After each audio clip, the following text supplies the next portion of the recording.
Betrayal set me free. "Mom, just sit here. We'll be back as soon as we finish checking in." That was the last thing I heard from my son, Michael, before my entire world collapsed. I sat in a cold chair at JFK International Airport for 3 hours, watching families hug, say goodbye, reunite while I sat there like a fool, waiting for a son who never once thought of coming back for his mother.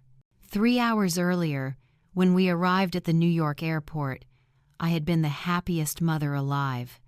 Michael, my only son, 42 years old, and his wife Jessica, 38, had invited me on a trip to Hawaii. "It's an early birthday gift, Mom," he said with the same smile he inherited from his father. "My name is Jennifer. I'm 67, and I had never left the country before. For 40 years, I worked as a seamstress, saving every dollar. $300,000 sat in my bank account, a cushion for old age, an inheritance for Michael, money earned from sewing wedding dresses, mending clothes, staying up late at night so my son could have a proper education. Every sacrifice was made in the hope that one day he'd be proud of me." At the airport, I wore my olive green dress, my best one. Jessica looked beautiful in her cream blouse, and Michael kindly carried my pale pink suitcase. "Don't worry about a thing, Mom. We've got it all handled," he said as he arranged my luggage. "Check-in might take a while," Jessica explained sweetly. "It's best if you rest here. We'll stand in line. Lots of paperwork, lots of questions. We don't want you to get tired." They kissed me on each cheek and walked toward the airline counter. From my seat, I could still see them in the crowd. For the first half hour, I smiled every time an elderly couple passed by. I thought, soon that will be me, traveling with my family. I felt lucky, blessed. After so many years alone since my husband passed away, I would finally get to rest with the people I loved most. By the 40th minute, I kept glancing at the counter more often. It was crowded, noisy, but I couldn't see them anymore. Probably just a long line, I told myself. International flights were always slow. An hour later, I stood up for the first time. My legs were numb, my stomach twisted in knots. I walked to the counter where I'd last seen them, but they were gone. I asked an airline worker, a middle-aged woman in a burgundy uniform, "Did you see a young couple standing here a while ago? Do you have their names? Their flight number?" she asked without looking away from her screen. I didn't know the flight number. Michael always handled everything. He always took care of the important things. "They went toward the boarding gates," I pointed, but she didn't pay much attention. I went back to my seat. 2 hours. The airport loudspeakers called out in English and Spanish, but all I heard was my heart pounding faster and faster. Luggage carts rolled by, families hurried past, staff in uniforms came and went, but my son and daughter-in-law were nowhere to be seen. I pulled out my old phone and called Michael. It rang once, twice, 3 times, then voicemail. "I can't take your call right now."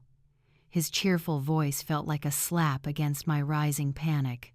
I sent a message. "Son, where are you? I've been waiting 2 hours." No reply. 3 hours passed, and the truth seeped into me like poison. They weren't coming back. They hadn't gone to check in. They had abandoned me here like people abandon an old, useless dog. 4 hours on that chair, and I finally understood it all. My son and his wife hadn't checked me in at all. They had boarded the plane without me. They had taken my money and left me here as a burden they were finally rid of. The truth hit like a punch in the gut. For the first time in years, silent tears slid down my wrinkled cheeks. "Are you all right?" A gentle voice pulled me back from the pain. I looked up, and saw a woman about 55 wearing an airport uniform, a name tag reading, Linda Martin, Customer Service. Her eyes carried a weight, as if she had lived, suffered, and understood pain without needing an explanation. "I've seen you sitting here for hours. Do you need help?" I wanted to lie, to say I was fine, that I was waiting for someone who would be back any minute. All my life I had done that, hidden my pain, pretended everything was okay, smiled while breaking inside, but something in her eyes made me let go completely. It was as if she could see straight into my shattered heart. "My son," I began, my voice catching. "He told me to sit here while they checked in. It's been 4 hours." The words poured out like a dam breaking after years of silence. Linda sat down beside me without asking, the way people who truly understand pain often do. "What's your name?" she asked gently, her voice reminding me of my late mother. "Jennifer," I answered, wiping my tears with my frail hand. "Does your son have your number?" I showed her the unanswered texts, the calls that fell into empty air. Her expression shifted from sympathy to something fiercer, protective. "Jennifer," Linda said firmly, her tone leaving no doubt. "I think we need to check what really happened. May I see if your son boarded a flight today?" I nodded, though part of me already knew the answer. The knot in my stomach grew heavier, a cold stone pressing down on my chest. Linda used her radio, speaking in codes I didn't understand, but her voice was serious and clear. I caught words, names, flight numbers, departure times. After a few endless minutes, she switched it off and looked at me with eyes holding both anger and pity, as though about to deliver the worst news of my life. "Jennifer," she said slowly, choosing each word. "Your son, Michael Johnson, and Jessica Brown boarded Flight 847 to Honolulu 3 hours ago. They only bought 2 tickets, not 3. The world tilted around me, the airport floor turning into a rocking ship at sea. Every sound blurred, distorted. I couldn't breathe in the dry, recycled air. No, that's impossible," I whispered.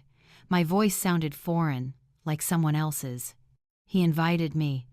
They said it was my early birthday gift. For 3 weeks we planned this trip. I bought new clothes, withdrew savings, told everyone I was finally going on my first vacation." Every word cut deeper into the cruel truth. Linda held my hand, her touch strangely warm in the cold, sterile terminal. "When was the last time you saw the tickets with your own eyes, Jennifer?" The question pierced like a poisoned blade. The answer was too clear, too painful. I had never seen them. "Michael took care of everything," I whispered. "He always handled the important things." I felt like I had slapped myself, humiliated by my own blind trust. He was always so careful, so organized. I trusted him completely. My voice broke. Linda looked at me, calm but urgent.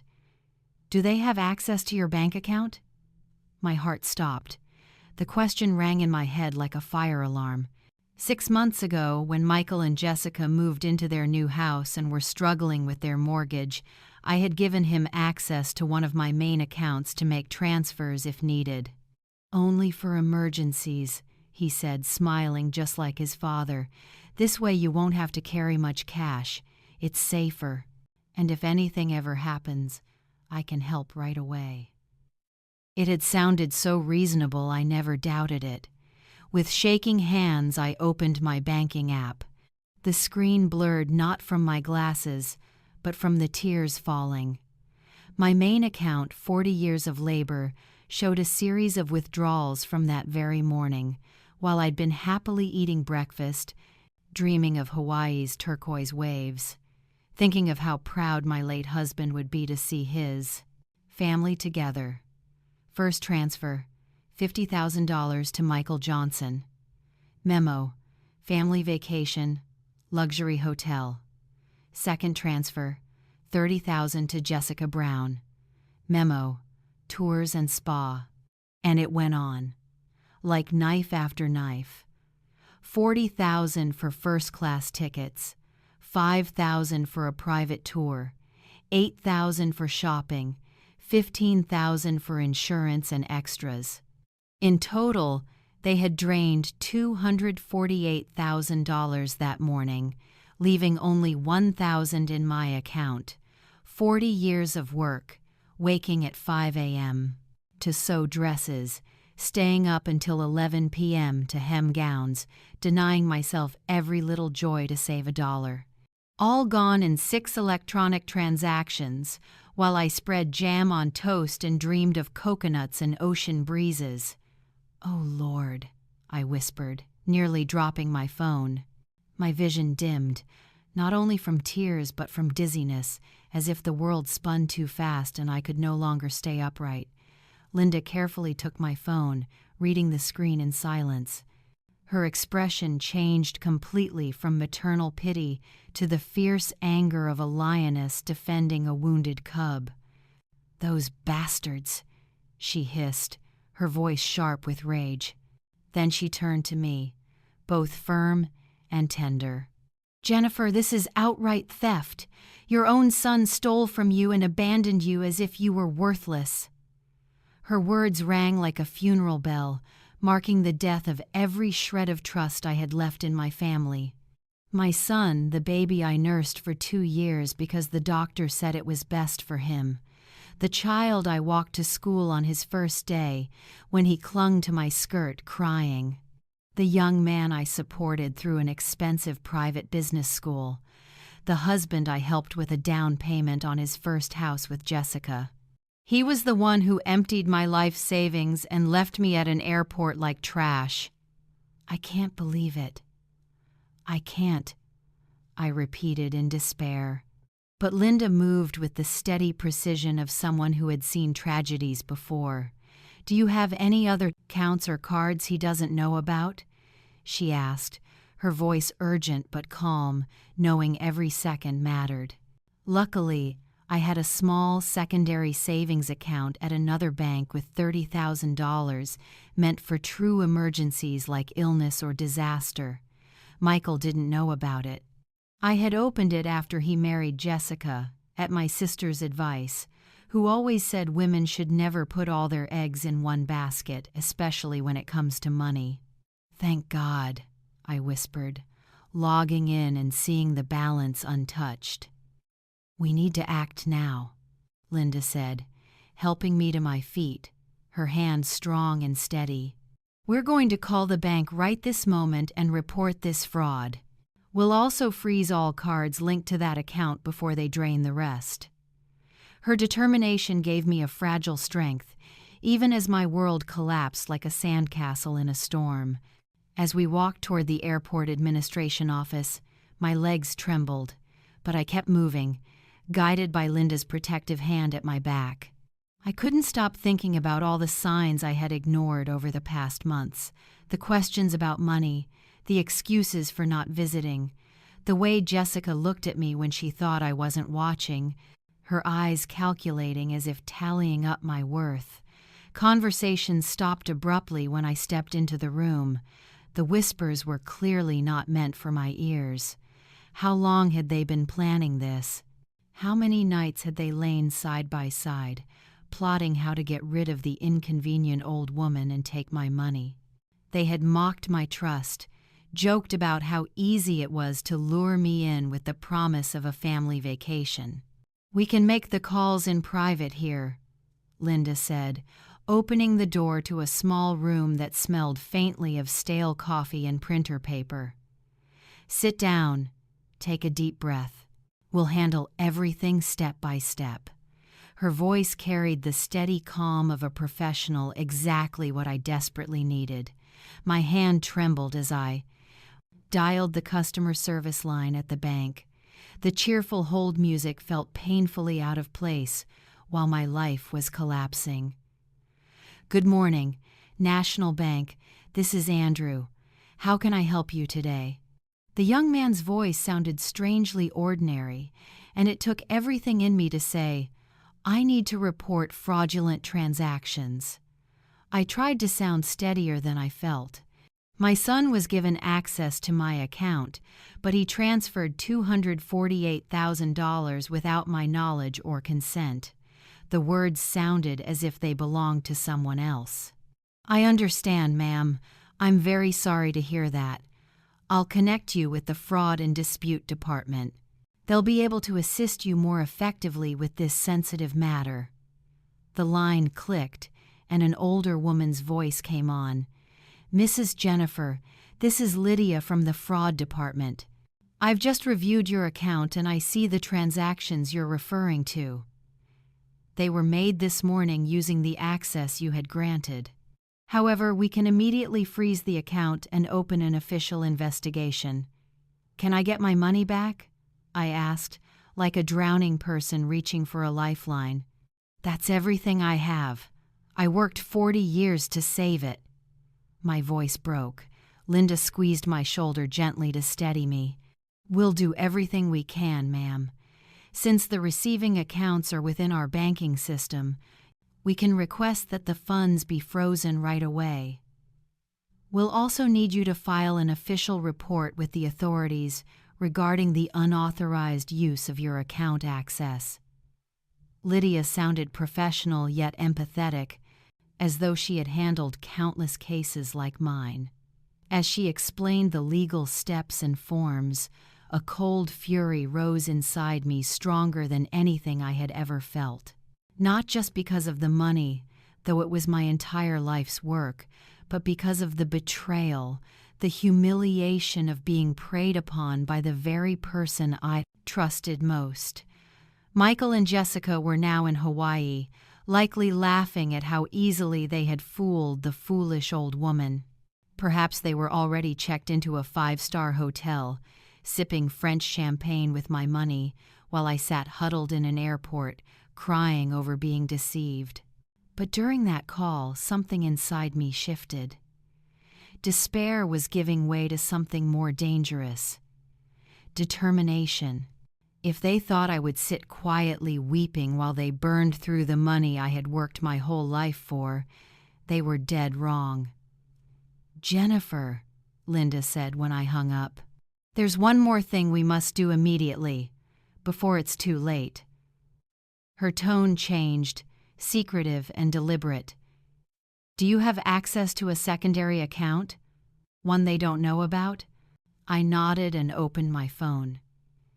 The emergency savings at Metropolitan Bank, $30,000, was still intact, but I knew it was vulnerable.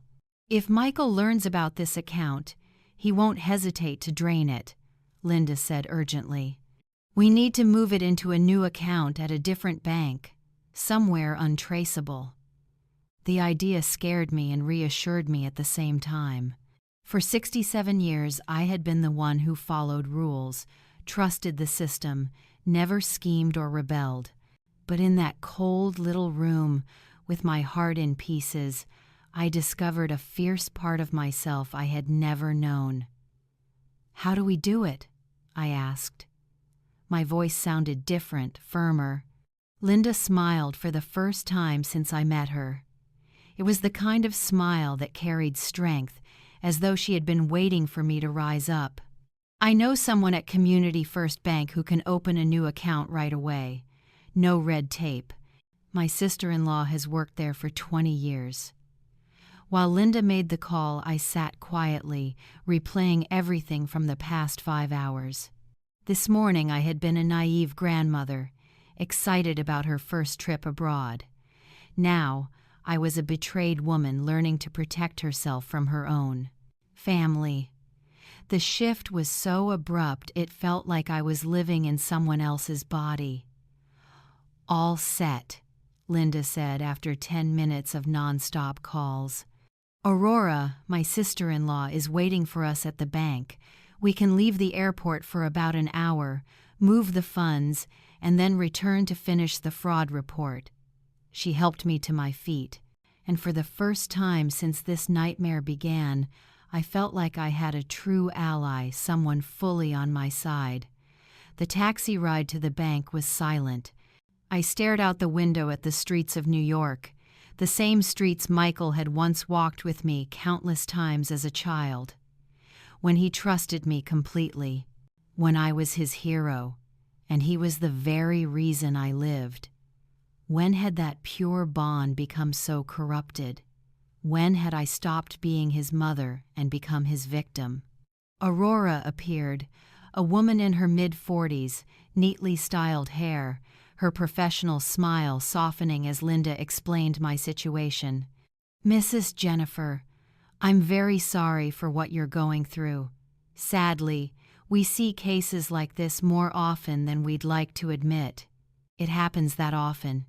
I asked as she prepared the paperwork for my new account. "More than you'd think," Aurora replied, her expression somber. "Especially when parents have worked their whole lives and managed to save a significant sum. Children sometimes see that inheritance as already theirs and decide to take it early." Her words pierced my heart, confirming I wasn't the only mother deceived, yet they also comforted me. I wasn't stupid or blind for trusting my son. I was just a mother who loved and trusted, like millions of others never imagining betrayal. The $30,000 transfer was completed in 20 minutes. I now officially had a secret bank account known only to 3 people, me, Linda, and Aurora. They handed me a new debit card and all the access codes. "Memorize these numbers. Don't write them down anywhere," Aurora instructed. "If you need help remembering, tie them to the birthday of a fictional character or something like that." On the way back to the airport, Linda asked me something I hadn't expected. "How do you feel now, Jennifer? Any different?" The question made me pause. Yes, I did feel different. My heart was still shattered, the pain of betrayal still cut to the bone. But something new was stirring inside me as if I had just woken up from a long, chaotic dream. "I feel stronger," I admitted, "and angrier. But it's the kind of anger that fuels me, not paralyzes me." Linda nodded. "Anger can be powerful when used the right way. You have every right to be angry." When we returned to the airport, everything looked different through my new eyes. This place was no longer where I had been discarded as useless. Now it was where I began to change, where I met the first person in years who truly cared for me without expecting anything in return. "Now comes the interesting part," Linda said as we walked toward the office wing. "We're going to track exactly where they are and what they're doing with the money. And then we'll make sure they understand they've made a very, very big mistake." Her words stirred something in me I had never felt before. All my life I had been the victim of circumstances, the woman who endured quietly, never fighting back. But now, for the first time, I was about to take control. "What are you thinking?" I asked, surprised at the eagerness in my own voice. Linda smiled, a look I was starting to recognize, the look of someone who had helped many women rise from betrayal. "Here's the plan," she said, unlocking her phone. "I have contacts at hotels in Hawaii. We can find out where they're staying, how much they're spending, and most importantly, track the moment they try to use the card we just shut down." The plan became clearer, and I found myself liking it. "Picture this," Linda said, her tone almost playful. "They're sitting in a fancy restaurant, ordering lobster and French champagne, smug because they think they fooled the old woman. Then the check arrives. He pulls out the card full of confidence, and it's declined. Right there, in front of everyone, while the waiter waits and the humiliation spreads. The image filled me with a strange sense of satisfaction, not cruelty, justice. For the first time in my life, there would be real consequences for the pain they caused me. But that's not all," Linda added, her eyes fierce. "We'll also make sure they know you're not sitting here crying helplessly. You're taking action, you're fighting back, and you won't let them win." Her words gave me a surge of energy I hadn't felt in years.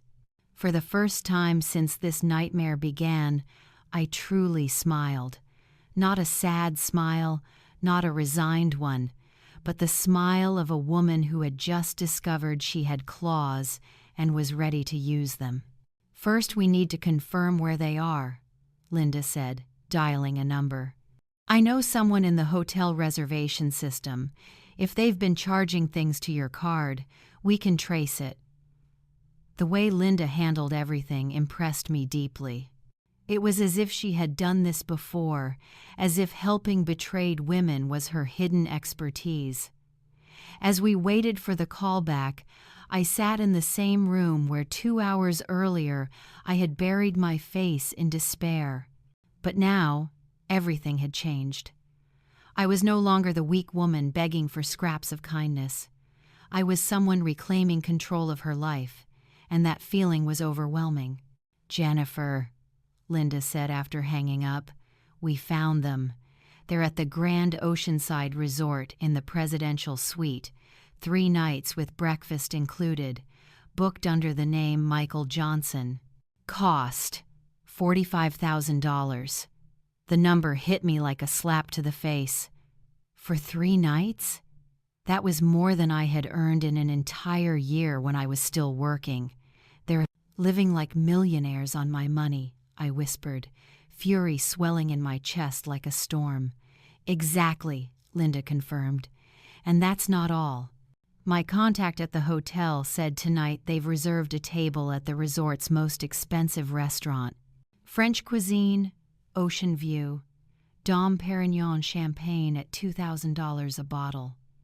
The image of Michael and Jessica clinking glasses, laughing at their successful plan, made me feel cold to the core. "What time is their dinner?" I asked, my voice sharper than I intended. 8 p.m. local time. That gives us 4 hours to make everything perfect." Linda checked her watch and smiled the smile of someone carefully plotting revenge. "What do you have in mind?" I asked. A part of me had already imagined Michael's credit card being declined in front of everyone at a luxury restaurant, a public humiliation exactly what he deserved for leaving me at the airport. "There are a few options," Linda said, flipping open her small notebook. "Option 1 is to wait until they try to use the card and let it be declined. But that feels too passive." Her tone suggested she had something far more interesting in mind. "Option 2 is to call the hotel, say we're worried family members who can't reach them, and insist on speaking directly. Picture their faces when they hear your voice, the woman they thought they had abandoned forever." The thought made me both anxious and excited. What would I even say? How would they react knowing I wasn't sitting helpless, crying somewhere? "But there's a third option," Linda continued, her eyes glinting. "And that's the one I like best. We make sure they know you're alive and fighting back, but in a way that makes them more and more uneasy." "How?" I asked, my curiosity dropping to a whisper. Linda smiled knowingly. "We can send anonymous messages to their hotel room, notes that make it clear someone knows what they did, is watching them, and that every action has consequences." The plan sounded brilliant, not just revenge, but psychological justice. I wanted them to feel the same gnawing fear and anxiety I had endured for hours at that airport. "What kind of messages?" I asked, feeling my mind shift into a gear I had never known before. "Ones that unsettle them," Linda explained. "Something like, 'Did you really think Jennifer would just sit and cry forever?' Or, 'Did you really think no one would notice the money you stole?' Messages that shake them, ruin their fancy vacation." As Linda spoke, I couldn't stop thinking about the sleepless nights I had spent worrying about Michael as a teenager, the countless times I had sacrificed my own happiness to give him the best, and now Here he was, indulging in luxury with money he had stolen, without a hint of remorse. That pain cut deeper than the theft itself. "We'll do it all," I said, my voice firm with a determination that even surprised me. "The messages, the call, and then we'll watch what happens when their card gets declined. I want tonight to be the worst night of their lives." Linda clapped softly, as if she had been waiting for that answer. "Perfect. We'll start with the messages. I'll use my hotel contacts so the notes are delivered straight to their room as official communications." She opened her notebook and began writing. "What do you want the first message to say?" I thought for a moment, remembering all the times Michael had said, "Don't worry, Mom. I'll take care of everything." I knew now that what he meant was taking care of stealing from me. "Write this," I told Linda. "Mothers aren't as naive as you think. Some know how to protect themselves." Linda finished writing and nodded, satisfied. "Perfect. This one plants the seed of fear without giving away too much. And the second message, I wanted it sharper, more threatening. Write this. Stolen money doesn't taste as sweet as you think, does it?" "Excellent," Linda whispered as she scribbled it down. "We'll send them 30 minutes apart, starting an hour from now. By the time they sit down to dinner, they'll already be on edge." But I wanted more. The anger that had been simmering inside me all day needed a direct release. "Linda," I said, "I want to talk to them directly. I want to hear their voices when they realize I'm not waiting helplessly anymore." "Are you sure?" Linda asked. "Once you speak to them, there's no pretending to be the passive victim. They'll know you're fighting back, and that could affect the legal side of things." Her warning made sense, but the urge to confront them was stronger than any hesitation. "I'm sure," I said firmly. "I want them to know their mother isn't the foolish old woman they thought. I want them to understand they completely misjudged the woman who gave them life." My voice trembled not from fear, but from years of buried rage finally breaking free. Linda nodded and dialed the hotel. "Grand Oceanside Resort. How may I help you?" A polite female voice answered. "Hello, this is Linda Martin, calling from Los Angeles International Airport. We have a family emergency and need to speak with a guest named Michael Johnson. Please hold a moment." The line clicked over to hold music upbeat Hawaiian pop, absurdly cheerful in the moment. Linda handed me the phone and whispered, "Take a deep breath. You're in control now." When I heard Michael's voice answer, "Hello?" it sent a jolt down my spine. His tone was relaxed, happy, with not a trace of guilt or worry. He was basking in his stolen vacation while I had just lived through the worst hours of my life. "Hello, son," I said, my voice eerily calm. The silence that followed was so deep I could hear waves crashing faintly through the line. Then, after what felt like years, Michael spoke again, his voice completely different. "Mom, how did you get this number?" His voice shook, nearly panicked. Exactly the reaction I wanted. "How I got this number," I repeated calmly. "The real question is, how did you steal $248,000 from me this morning?" The silence was thick, broken only by the sound of his quickening breath. Linda looked at me with admiration, motioning encouragement. "Mom," we were going to explain. Michael stammered, and I heard Jessica's voice in the background. "Who is that?" "There was an issue with the tickets. We had to leave early because of a booking problem." The excuse was so ridiculous that even he must have felt ashamed saying it. "A problem with the tickets?" I repeated, lacing my words with scorn. "The problem is you never bought me a ticket, did you? Or maybe the problem is you needed to drain my account before I realized I'd been conned." My voice grew colder, releasing years of pent-up frustration. "It's not stealing, Mom," Michael said. using that same tone he had when caught lying as a child. "You gave me access. Technically, I had permission." Jessica's voice drew closer to the phone, muttering, "She wasn't supposed to call. This isn't part of the plan." "Michael," I said, my voice like ice, "I gave you access for emergencies, not to fund a luxury vacation and abandon me at the airport like garbage." Linda clapped softly and gestured for me to keep going. "Please, Mom, let me explain," Michael begged now, sounding truly desperate. "We'll be home tomorrow, then we can talk. We never meant to hurt you." I laughed, a bitter, uncontainable laugh. "Never meant to hurt me?" I repeated, then laughed louder. "What did you mean then when you left me waiting for 4 hours like a fool?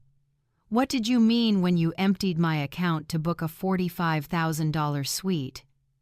Silence. I knew he hadn't expected me to know that detail. "How do you know?" he started to ask, but I cut him off. I wanted him just as disoriented and afraid as I had been. "I know plenty, son. I know you're at the Grand Oceanside Resort. I know you booked a French restaurant for tonight. I know you ordered Dom Perignon at $2,000. His breathing quickened audibly. "Where are you? How do you know all this?" Michael asked, his voice breaking into panic. Jessica's voice rose behind him, angry, muttering, "No, this isn't right. Something's wrong.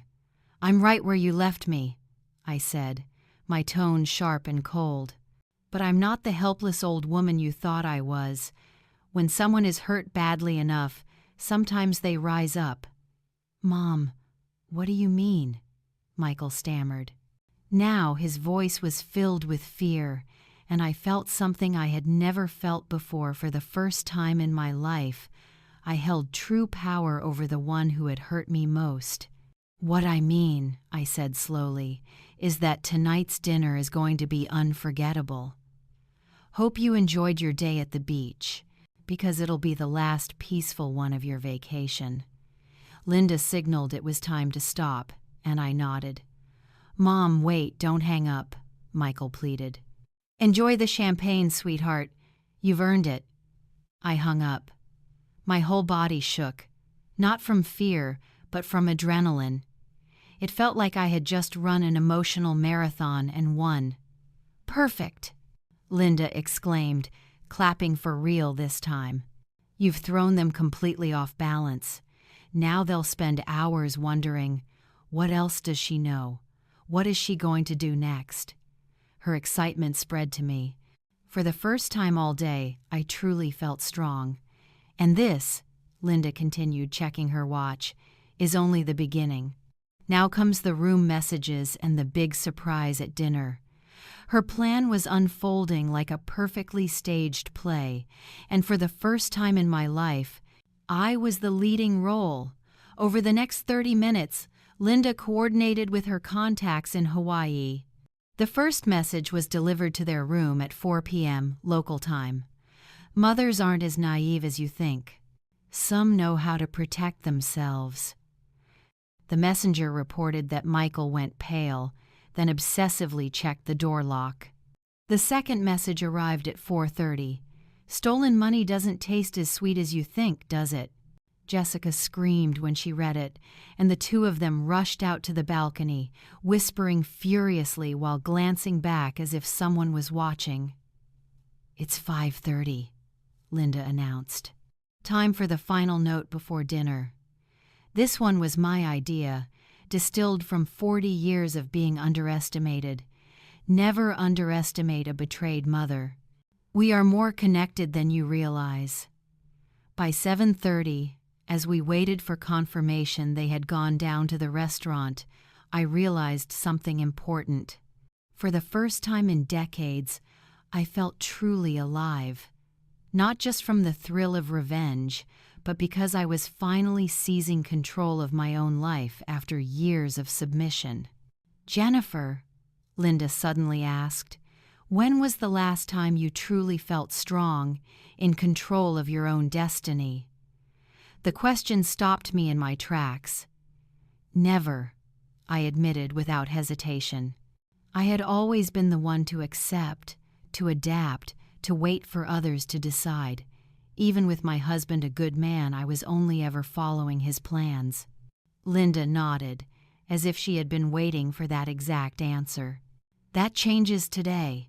The way you're facing this betrayal is showing you who you really are when you choose to stand up. Her words echoed in my heart because I knew she was right. Linda's phone rang at 7:40. She listened, then said, "Confirmed. They went down to the restaurant 10 minutes ago. They looked tense, constantly glancing around as if waiting for someone to appear. The psychological pressure from the rounded messages had worked perfectly." "How long until they pay the bill?" I asked, my chest tightening with anticipation. "Usually a dinner like this takes 2 to 3 hours," Linda replied. "So around 10 o'clock, we'll have our big moment."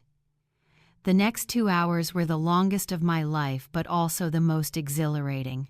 Linda and I went over every detail of what to do once the card was declined, how to keep the psychological pressure on, and most importantly, how I could make sure they never dared underestimate me again. At exactly 10:05, Linda's phone rang with the call we had been waiting for. She listened, and a slow smile spread across her face. "Perfect, exactly as predicted. Thank you for confirming." She hung up, turning to me with eyes shining in satisfaction. "Jennifer," Linda said in a triumphant voice, "it happened just as we expected. The card was declined when they tried to pay." According to the hotel staff, the scene was spectacular. She sat down beside me, recounting every detail as if she had seen it herself. Michael handed over the card with full confidence, even set aside a tip for the waiter. When the machine read, "Transaction declined," he thought it was a technical glitch and told them to try again. The sight of it made me almost dizzy with delight. "And then?" I asked, my heart pounding, each of her words like music to my ears. "They tried 3 more times with the same card. Then Jessica pulled out 2 more from her purse. Both declined. By then, the surrounding tables had started to notice." Linda leaned into each detail. "Jessica lost her temper, arguing with Michael loud enough for everyone to hear that he had promised to take care of everything. Michael was sweating, forced to call over the manager." "Did they manage to pay?" I asked, secretly hoping the answer was no. "This is the best part," Linda replied, barely hiding her glee. "They had to call the general manager, and were told all accounts linked to their room had been frozen due to banking issues. They couldn't cover dinner, couldn't even settle the minibar. The humiliation was completely public, exactly what you've been dreaming of for hours." But Linda wasn't done. When they got back to the room, another message was waiting. I had forgotten we had prepared that final note for after dinner. "What did it say?" I asked, knowing Linda had chosen words sharp enough to rattle them further. Tonight's humiliation is nothing compared to the feeling of being betrayed by the one you trusted most. "Perfect." It forced them to confront what they had done to me, but magnified now by public shame. "How did they react?" I asked. According to our source, Jessica broke down sobbing, while Michael paced the room like a caged animal. They called the bank from the hotel phone, but of course, nothing could be resolved at that hour. The image of Jessica crying stirred mixed emotions in me. On one hand, I felt vindicated that she was finally tasting even a fraction of the pain I had endured. On the other, I remembered the countless times I had cried alone, wondering why my daughter-in-law was always cold, never appreciating the efforts I had made to keep the family together. "Linda," I said after a long pause, "I want to talk to them again, but this time, differently. I don't want to sound triumphant or gloating. I want them to truly understand what they've done to me. My new plan was not just about shaming them, it was about making them feel the full weight of betrayal. "Are you sure?" Linda asked. "After a night like this, they'll be desperate. They might say anything to manipulate you." Her warning was fair, but I was no longer the naive woman I had been that morning. I was someone who had learned to protect herself. "I'm sure," I said firmly. "This time I'll control the entire conversation. I'll say what I need, and then to decide my future without considering them." Linda nodded and dialed the hotel. When Michael picked up, his voice was nothing like it had been earlier. Gone was the confidence. What I heard now was desperation, almost begging. "Mom, is that you?" "Yes, it's me," I replied, my calm tone surprising even myself. "I suppose you two had quite an interesting dinner?" I couldn't resist a touch of sarcasm, though my voice remained steady. "Mom, please," Michael began, and I could hear Jessica's muffled sobs in the background. "We don't understand what's happening. Every card was declined. We can't pay for anything. The hotel is threatening to call the police if we don't resolve this by tomorrow." "How does that feel, son?" I asked, my motherly tone now layered with something new. "How does it feel to be in a strange place, with no money and no one to trust?" "Terrible," Michael admitted, his voice breaking. "We feel lost, humiliated, scared." His words confirmed what I already knew, that he was finally tasting what I had gone through at the airport, except this time the situation was entirely of his own making. "What you're feeling now," I said slowly, "is exactly what I felt for 4 hours sitting in that airport. Lost, humiliated, scared, betrayed by the only people I trusted in the world." Jessica's sobs had quieted.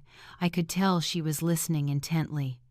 "Mom, we're sorry," Michael whispered. But I wasn't done. "For 40 years I worked from 5 a.m. to 11 p.m. to give you a better life. Every dollar I saved, every sacrifice I made, every joy I gave up to secure your future, you turned it all into an opportunity to steal." "That's not stealing," Jessica weakly protested, but I cut her off immediately. "Jessica, you're the one who convinced me this was a family gift filled with love. You even helped me pack, told me how excited you were to spend time with me, while you knew you'd abandon me like a stray dog." The silence that followed was so heavy I could hear the hotel air conditioner hum. Finally, Jessica took the phone, her voice trembling. "Jennifer, you're right. What we did was horrible, unforgivable. But please, help us out of this. We're desperate." Her plea gave me a surge of power I had never known before. For the first time, they needed me, not the other way around. "Jessica," I said coldly, "this morning you both chose to drain my account and leave me at the airport. Now I'm choosing too." "What do you mean?" Michael asked, panic creeping into his voice. He was beginning to understand this wasn't going to end easily. "I mean," I said, "you're going to live out the rest of this vacation exactly as I lived my day today. No money, no safety net, only the kindness of strangers. You'll learn what it feels like to be abandoned and powerless." My words came out harsher than I had planned, but they were exactly what needed to be said. "Mom, you can't do that," Michael pleaded, his voice desperate in a way I had never heard before. "We're your family. We made a terrible mistake, but I'm still your son. Jessica is still your daughter-in-law. You can't leave us here with nothing." The family argument might have swayed me in the morning, but now it sounded hollow, manipulative. "Family?" I repeated, the word dripping with poison. "When you planned to steal from me and abandon me this morning, did you give a single thought to family? Jessica grabbed the phone, sobbing, "Jennifer, please, forgive us. It was my idea. I pushed Michael into it because I thought it was the only way to get money. I didn't want him to hurt you, but I pressured him." Her attempt to shoulder the blame showed that they finally grasped some of the gravity of their crime. "How badly do you need the money?" I asked, though I already suspected the answer wouldn't. "Be pleasant." "We're in debt," Jessica admitted, her voice breaking. "A lot.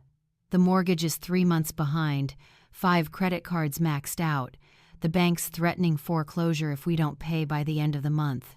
Her confession hit me like a slap. They hadn't just stolen out of greed, but because they were living recklessly beyond their means and saw my money as the solution. Instead of asking for help honestly, they had chosen deception and betrayal. "What were you thinking?" I demanded. "We knew you wouldn't just hand over that much money," Michael said, snatching the phone back. "We thought if we took it first and explained later, you'd understand it was a family emergency." The twisted logic left me speechless. They thought betraying me was easier than being honest. "Michael," I said, my voice icy, "your father would be ashamed to see what you've become." The mention of my late husband was like detonating a bomb. Michael broke down, sobbing like a child. "Mom, please don't say that. Don't. Your father always taught us to take care of one another," he choked out. "And he also taught that you earn what you want with honesty," I replied. "He would never have stolen from his own mother. He would have come to me," explained, "and together we would have found a way." Tears spilled down my cheeks now, not from sadness, but from righteous anger. "We can still do that," Jessica jumped in with a shred of hope. "We can go back to Los Angeles, sit down, and work this out as a family." Her offer sounded like the last desperate reach of someone drowning. "No," I answered firmly, surprising even myself. "That chance was this morning. Now everything has changed forever." Linda looked at me with pride, nodding gently. "What do we have to do to make it right?" Michael asked, his voice trembling like a scared child. "How can we earn your forgiveness?" The question forced me to confront what I truly wanted. "First," I said, "you'll endure what I did today, feeling abandoned, weak, penniless, forced to rely on the kindness of strangers. For the rest of this vacation, that's your lesson. Second," I continued, "when you return to Los Angeles, you'll repay every cent you stole with interest. I don't care how, sell the house, sell the car, borrow from relatives, but you will repay it all. And third, most important," I said slowly, "you will never again touch my bank accounts, legal documents, or any financial decisions. From now on, you'll treat me as an independent adult, not prey waiting to be picked apart. I wanted to make sure this would never happen again. If we do all that, will we be a family again?" Jessica asked weakly. That question struck at the most painful truth, the reality that the family I once knew had died that very morning. "I don't know," I admitted. "The damage you've done can't be erased by paying the money back. My trust in you is dead. I don't know if it can ever live again." The answer was cruel but necessary. They had to understand that actions carry permanent consequences. "But Mom," Michael pleaded, "we're all you have. Without us, you'll be completely alone." Those words were cruel in themselves, an attempt to make me believe I needed the very people who had betrayed me. "Michael," I said, with a smile he couldn't see but surely heard in my voice, "today I learned something important. Living alone is far better than being surrounded by people who see me as easy prey." For the first time in my life I said it, and it felt like freedom. "We don't want you to be alone," Jessica whispered. "We want to make things right. We want everything to go back the way it was. That wish only showed me they still didn't understand. Things will never go back the way they were, I explained patiently. Because I will never go back to who I was. The woman sitting in that airport this morning, naively waiting for you, that woman no longer exists. The change in me was absolute and permanent. Then who are you now? Michael asked, his voice small. The question made me face the truth. I had changed at the very core in just one terrible yet liberating day. I am a woman who knows how to protect herself, I answered. A woman who refuses to be treated as less. A woman who understands that sometimes you must rise up to claim your dignity, even if it means standing against the very people who should have loved you. My words rang like a declaration. Does that mean we'll never have a normal relationship again? Jessica asked, her voice full of despair. Never be together as a family again? It means, I said slowly, if there is any relationship at all, it will be on my terms, not yours. It means you'll have to rebuild respect and trust from scratch, and that will take a very long time. It means I will never again allow myself to be treated as a weak old woman. Linda signaled that it was time to end the call. She was right. I had said everything that needed to be said. Dragging it on would only give them a chance to manipulate me again. This conversation is over, I said firmly. When you return to Los Angeles, find me to discuss repaying what you stole. Until then, I don't want to hear another word from you. Mom, wait, Michael shouted, but I had already hung up. I sat in silence for a while, reflecting on everything that had just happened. For the first time all day, I felt truly at peace with myself. 3 months after that terrible turning point at the airport, I was sitting on the porch of my new home in Colorado, sipping coffee and watching the sunrise over the Rockies. The house wasn't big or fancy, but it was entirely mine.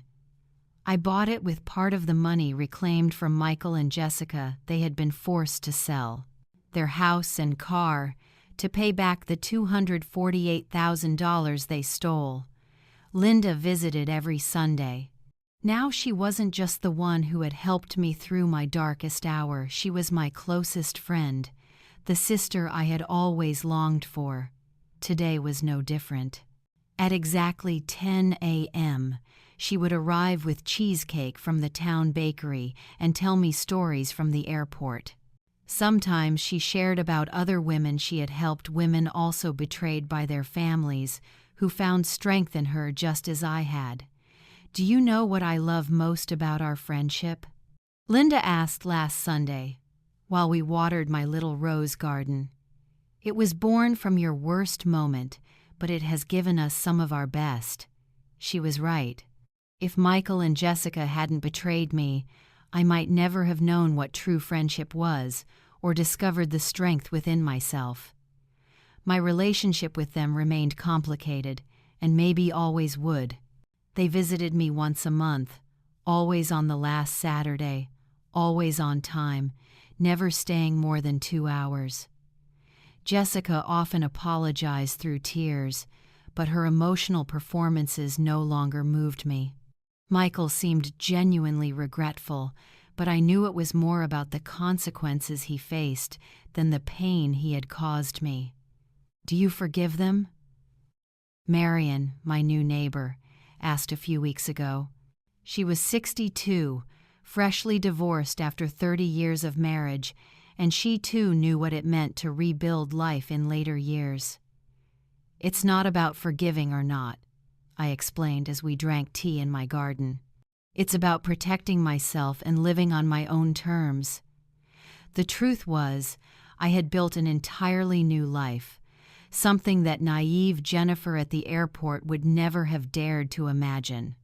Now I took painting classes on Tuesdays and Thursdays at the local cultural center. My first works were awful, but my teacher Valentine, a 70-year-old retired artist, always said I had potential. Art isn't about technical. Perfection, he told me. It's about expressing the truth inside you. And the truth inside me turned out to be full of colors I had once suppressed. I painted imagined landscapes, portraits of strong women with defiant eyes, still life celebrating the beauty of simplicity. Each brushstroke was a declaration of independence, each painting proof that it's never too late to find out who you really are. On Wednesdays and Fridays, I volunteered at a shelter for abused women. My own experience of betrayal, though different, gave me a special way to understand them. You get it, don't you? A 25-year-old mother asked me last week. You know what it feels like when the ones who should love you use you instead, I told her. Yes, I know it well. I know the confusion, the humiliation, the madness of blaming yourself. But I also know something more important, that you can walk out of that darkness stronger and wiser. My story became an inspiration for women who thought it was too late to change. A month ago, Michael called to tell me Jessica was pregnant. "Mom, you're going to have your first granddaughter," he said, hoping the baby would erase the past. "It's a girl. Jessica wants to name her Hope." I gave a bitter smile at the irony of the name. "I'm happy for you," I said honestly. "I hope you'll be better parents than you were children." My reply left Michael silent for several seconds. "So, you'll want to meet her, right?" he asked. "Of course," I said, "but only on my terms, in my home, at my time. If you use her to manipulate me, I'll cut contact immediately." The clarity in my voice startled him, but also seemed to reassure him. He knew I preferred firmness over ambiguity. The doorbell cut through my thoughts. Linda had arrived early, carrying a bag of cheesecake and that familiar warm smile. "Good morning, warrior," she called me by the nickname she had given me since watching me face. Michael and Jessica. "Good morning, guardian angel," I replied. We sat on the porch as she told me about a 50-year-old woman she had met at the airport, crying because her sister had tricked her into a fake investment. "I gave her your number," Linda said. "I hope you don't mind. I think she could use someone who truly understands." "I don't mind at all," I said. In fact, helping women betrayed by family had become my greatest passion. I had built an informal support network, women of different ages and backgrounds, all once betrayed by those they trusted most, but all determined not to let those wounds dictate the rest of their lives. "Do you know what Aurora told me yesterday?" I said as I broke off a piece of cheesecake. "She said I was the bravest woman she had ever met, that she admired how I turned the worst betrayal into the beginning of the best chapter." Her words made me proud, because I realized they were true. Linda smiled, taking my hand. "Jennifer, do you remember what you told me that first day at the airport? You said you had never once felt real power in your life." I nodded. "Look at you now. Not only do you have power, you use it to help others find theirs." She was right. The woman who had sat in that airport 3 months ago, waiting for a son who would never come back, was just a small version of who I am now. That woman lived for others, defined herself through others, measured her worth through others' eyes.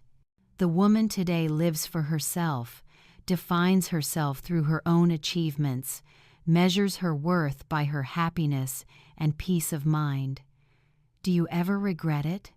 Linda asked the same question she had asked many times before, and my answer was always the same. Regret being too harsh, for not forgiving right away like the old Jennifer would have. "Never," I replied without hesitation. The old Jennifer would have forgiven instantly, trusted blindly again, allowed herself to be, diminished forever. The Jennifer now demands respect, sets boundaries, protects her dignity. As we finished breakfast, I thought of Michael and Jessica. Maybe now they were in a small rented apartment, worrying about bills, learning to live modestly, preparing to be parents without the financial cushion they had thought they'd seize by robbing me. I felt no pity, no lingering hatred. What I felt was stronger, indifference to their struggles, and complete contentment with my own life. "Ready for another week full of new experiences?" Linda asked as she prepared to leave. "Painting class tomorrow, the shelter Tuesday, dance class Wednesday." "More than ready," I smiled. "I'm excited." And it was the truth. At 67, after 40 years of living for others, I was finally living for myself. The betrayal I once thought would destroy me had turned out to be the key that freed me from the prison I had built. Now I was free, and that freedom was sweeter than any revenge could ever be. Looking back on everything, I realized something that seemed simple but had taken me nearly a lifetime to understand. Family is not just blood, but trust and respect. When that trust is betrayed, the pain lies not only in the money, but in the feeling that you are no longer valued as a person. Yet from the very moment that seemed like destruction, I had found the strength to live for myself, to set boundaries, to understand that true love must come with sincerity.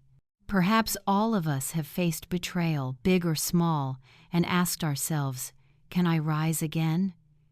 The answer is yes, because sometimes those very wounds open the door to a freer, stronger life. And you? What do you think about the line between forgiveness and protecting yourself in a family? Share your thoughts, because I believe every story has value for us to learn and lift one another. And if you'd like to keep walking together through journeys like this where we reflect, grow, and discover, strength in life's lessons, stay with us for the next stories. Because who knows, in one of them, you might just find yourself